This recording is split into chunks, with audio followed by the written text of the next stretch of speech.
Գագիկ Ծառուկյանի հարյուրավոր աջակիցներ են առավոտյան հավաքվել Քննչական կոմիտեի տնտեսական հանցագործությունների եւ մաքսանենգությունների քննության գլխավոր վարչության մոտ։ Պաշտպանական թիմին հայտնի էր միայն, որ լրացուցիչ հարցաքննության են կանչել, ինչ դրվագով չգիտեին։ Եթե իրավապահներն ուզեին օբյեկտիվ քննություն անցկացնել, իրենց ներկայացրած բոլոր փաստական տվյալները պարտավոր էին ներբեռնել գործի նյութերում։ Իրենց ձեռքի տակ բացառիկ փաստեր են, երաշխավորագրեր, պարտավորագրեր, որոնք ապացուցում են իրանցիներն են Պարտք Ծառուկյանին 14.5 միլիոն դոլար։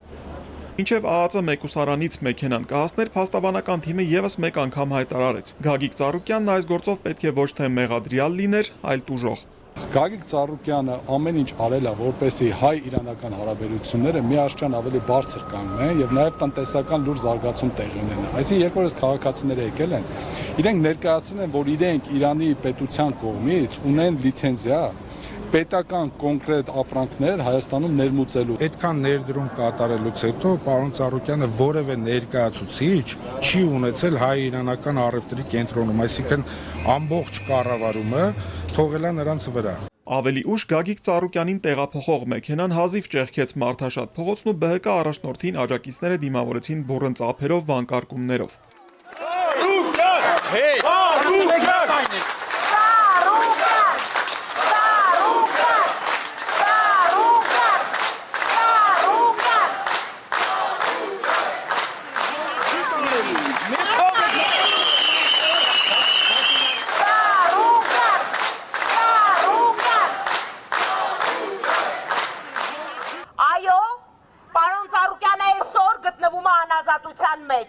Բայց անգամ այս պայմաններում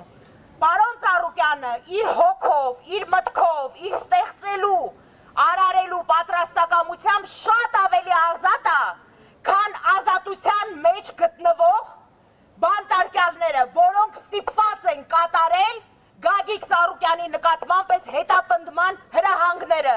Նրանք շատ ավելի կալանավորված են, քան Գագիկ Ծառուկյանը։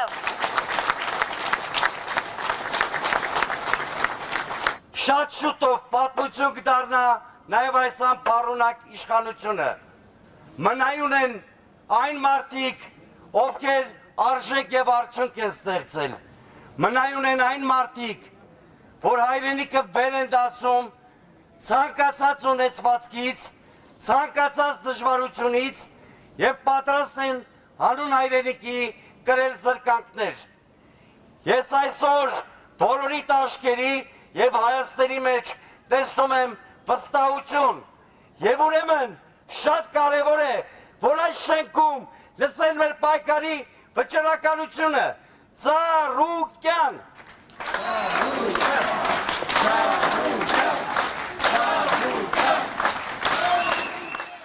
Ահարոն Հայրապետյան, Էպիկենտրոն։